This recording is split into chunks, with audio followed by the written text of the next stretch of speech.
Hello friends, I am Mohammad Shakib. Last video में मैंने आपको लिस्ट कंप्रेहेंशन के बारे में बताया था कि लिस्ट कंप्रेहेंशन के थ्रू हम कैसे न्यू लिस्ट क्रिएट कर सकते हैं इन ए शॉर्ट एंड कंसाइज वे। आज हम डिक्शनरी कंप्रेहेंशन के बारे में बात करेंगे। चलिए पहले देखते हैं कि डिक्शनरी क्या होती है। A dictionary is similar to a list. Dictionary list की ही तरह होती है but you access values by looking up key instead of index. जैसे हम लिस्ट में इंडेक्स के थ्रू किसी वैल्यू को एक्सेस करते हैं, लेकिन बट हम डिक्शनरी में की के थ्रू हम वैल्यू को एक्सेस करते हैं और डिक्शनरीज़ को करली ब्रेसेस में इनक्लोज किया जाता है। जैसे कि आप देख सकते हैं ये कि डिक्शनरी हमने क्रिएट की है तो इसमें करली ब्रेसेस हैं लास्ट में। तो लिस्ट में जैसे रेक्टेंगुलर स्क्वायर ब्रैकेट्स होते हैं, इसमें करली ब्रेसेस होते हैं।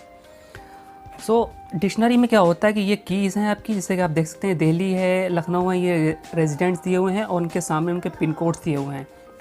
तो दिल्ली आपकी की हो गई और ये पिन कोड्स जो हैं ये वैल्यूज़ हैं।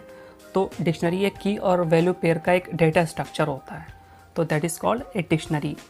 अब हम देखते हैं कि अब हमें एक डिक्शनरी क्रिएट करनी है। पहले हम फॉर लूप, जो ट्रेडिशनल फॉर लूप होता है, उसके थ्रू हम दो लिस्ट हैं, ये स्टूडेंट नेम जिसमें स्टूडेंट नेम दिए हुए हैं और एज जो लिस्ट है इसमें स्टूडेंट के करस्पॉन्डिंग उनकी एजेस दी हुई हैं। तो हम पहले इन दोनों लिस्ट के थ्रू एक डिक्शनरी क्रिएट करेंगे जिसमें एज ए की स्टूडेंट नेम्स होंगे और वैल्यूज़ उनकी एजेस होंगी। ठीक है, तो ये आउटपुट एक डिक्शनरी हमने क्रिएट की है, एम्प्टी डिक्शनरी डिफ़ाइन की है। जैसे हम लिस्ट एम्प्टी डिफ़ाइन करते हैं उसी तरह से करली ब्रेसेस के थ्रू हम एक डिक्शनरी को डिफ़ाइन करते हैं। अब हमें इन दो लिस्ट से एक डिक्शनरी तैयार करनी है। तो अब हम क्या करेंगे, इस जो दोनों लिस्ट हैं इन पे हम फॉर लूप चलाएंगे। तो फॉर की एंड वैल्यू, क्योंकि दो वैल्यू चाहिए हमें, स्टूडेंट नेम एज ए की और एजेस एज ए वैल्यू। तो हम की और वैल्यू दो वेरिएबल ले रहे हैं इस पर।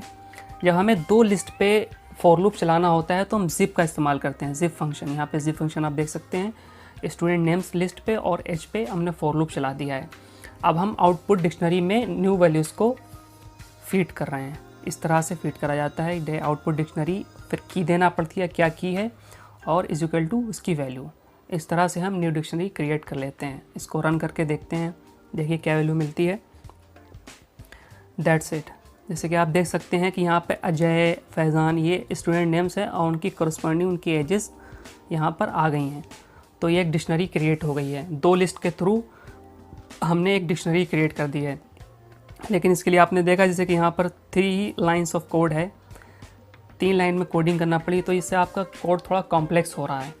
तो इसको शॉर्ट करने के लिए, इसको कंसाइज करने के लिए अब हम डिक्शनरी कंप्रेहेंशन का यूज़ करेंगे। सिंपल देख सकते हैं आप, ये यहाँ पर आप देख सकते हैं कि हमने दो करली ब्रेसेस के बीच में ये कोडिंग कर रहे हैं। यहाँ पे की कॉलन वैल्यू, क्योंकि इसी फॉर्मेट में हमें चाहिए।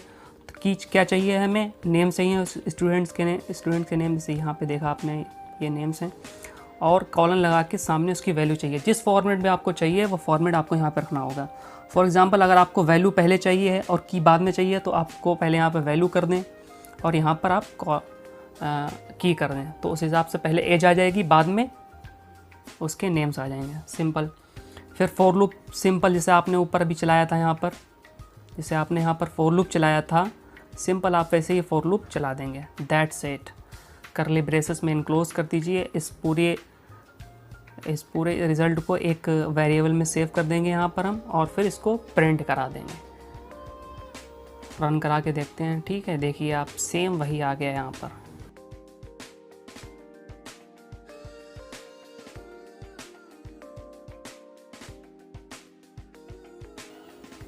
So this is all about dictionary comprehension, कि हम इनको कैसे यूज़ कर सकते हैं और ये कैसे हमारे कोड में हैंडी और यूज़फुल हो सकते हैं। Now move to the next Python advanced feature, lambda expression. So lambda is a powerful function that provide us an easy way to avoid user defined functions and to write them in a single line, making code concise and clear. जो हमारा normal function होता है जिसको हम def से define करते हैं, user defined function, उसका एक अल्टरनेटिव है लैम्डा।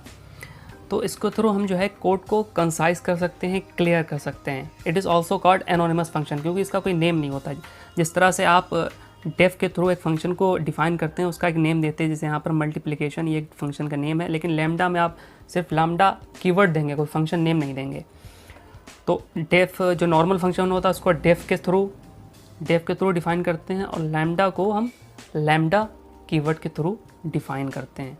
ये इसका सिंटैक्स है, जिसमें हम सिर्फ लैम्डा कीवर्ड यूज़ करेंगे और फिर आर्ग्यूमेंट्स यूज़ करेंगे और क्या एक्सप्रेशन देना है, क्या ऑपरेशन करना है। चलिए करके देखते हैं।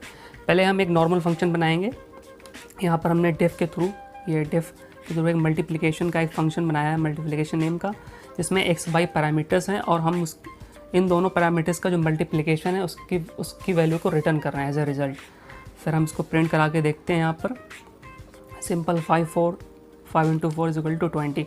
अब हम इस फंक्शन को इसी सेम फंक्शन को ऑपरेशन को हम लैम्डा के थ्रू करके देखते हैं कि कैसे हम एक लाइन में कर सकते हैं।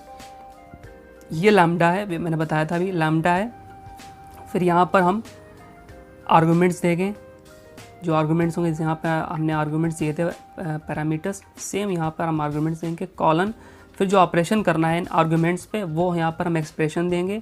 हमें मल्टीप्लिकेशन करनी है तो x इंटू वाई, सिंपल। अब इसको एक वेरिएबल में सेव कर देना है, उसको प्रिंट करा के देखना है। प्रिंट कैसे करना है, जो हमने वेरिएबल सेव किया है वो लेंगे हम, ठीक है। फिर वैल्यू दे देंगे, जो वैल्यूज़ होंगी। ये फंक्शन नहीं है, मल्टी कोई फंक्शन नहीं है, वेरिएबल है, लेकिन हम उसी तरह से करते हैं जिस तरह से हम डेफ के थ्रू जो फंक्शन क्रिएट होता है उसको हम कॉल करते हैं, जब मल्टीप्लिकेशन कॉल करते हैं, फिर वहाँ पे वैल्यूज़ देते हैं। इसी तरह से हम यहाँ पर वेरिएबल को कॉल करेंगे, उसमें वैल्यूज़ दे देंगे। That's it. बाद में हम प्रिंट करा के देखते हैं, ठीक है। 2 इंटू 3 इज इक्वल टू 6। तो आपने देखा कि लैम्डा के थ्रू हमने कैसे एक ही लाइन में बहुत ही आसानी से, कोई ज़्यादा कोडिंग नहीं करनी पड़ी, कॉम्प्लेक्स कोडिंग नहीं है। लैम्डा के थ्रू एक ही लाइन में हमने वो काम करा है जो डेफ के थ्रू आपने 2 लाइन में किया था। But there is a limitation of lambda. Limitation ये है कि अगर एक ही एक्सप्रेशन है तब आप लैम्डा का यूज़ कर सकते हैं। जैसे यहाँ पर एक ही एक्सप्रेशन था तो हम लैम्डा का यूज़ कर सकते हैं। अगर यहाँ पर मल्टीपल एक्सप्रेशन होंगे, मल्टीपल एक्शंस करने होंगे, परफॉर्मेंस करनी होगी, तब लैम्डा आपके लिए काम नहीं आएगा। अगर एक ही कोई एक्शन लेना है, जैसे यहाँ पर मल्टीप्लिकेशन ही करनी थी, तो हमने इसका लैम्डा यूज़ कर लिया। फॉर एग्जांपल हमें कई ऑपरेशन करने हैं, जैसे हम जो यूज़र डिफाइंड फंक्शन होता है उसमें कई ऑपरेशन कर सकते हैं, लेकिन हम लैम्डा के थ्रू वो नहीं कर सकते। Okay, that is the limitation of lambda. एक और एग्जांपल देखते हैं। यहाँ पर देखते हैं कि ये लैम्डा कीवर्ड दिया है यहाँ पर, और फिर ये हमने यहाँ पर पैरामीटर दिया a। अब हमें वैल्यू चेक करनी है कि जो वैल्यू हम दे रहे हैं, जो पैरामीटर वैल्यू दे रहे हैं, वो ऑड है कि नहीं है। तो उसके लिए हमने यहाँ पे कंडीशन दे दी है। ओके, अब हम इसको एग्जीक्यूट करके देखते हैं। ओके, रन करते हैं, और ये देखिए फॉल्स, यहाँ पर फॉल्स वैल्यू आई है, क्योंकि हमने यहाँ पर 2 वैल्यूज़ प्रोवाइड की थी, तो 2 जो है वो इवन वैल्यू है, इसलिए यहाँ पर इसने फॉल्स दे दिया है। तो देख सकते हैं कि इस तरह से लैम्डा फंक्शन वर्क करता है। ये एक तरह से जो नॉर्मल यूज़र डिफाइंड फंक्शन है उसका अल्टरनेटिव है। लेकिन अगर यहाँ पर आपको एक्सप्रेशन एक से ज़्यादा देने हैं तो आप फिर normal user defined function use करें, क्योंकि ये लिमिटेशन है लैम्डा की कि आप एक से ज़्यादा एक्सप्रेशन नहीं यूज़ कर सकते हैं। बट एक एक्सप्रेशन के लिए इट इज़ बेस्ट, क्योंकि ये बहुत कंसाइज कोड कर देता है आपका। तो मैंने आज डिक्शनरी कंप्रेहेंशन और लैम्डा फंक्शन के बारे में डिस्कस किया है। तो आप इस वीडियो को पूरा देखा, थैंक यू। और आप पिछला वीडियो भी देखें जिसमें मैंने लिस्ट कंप्रेहेंशन के बारे में बताया था। चलिए मिलते हैं नेक्स्ट वीडियो में, थैंक यू।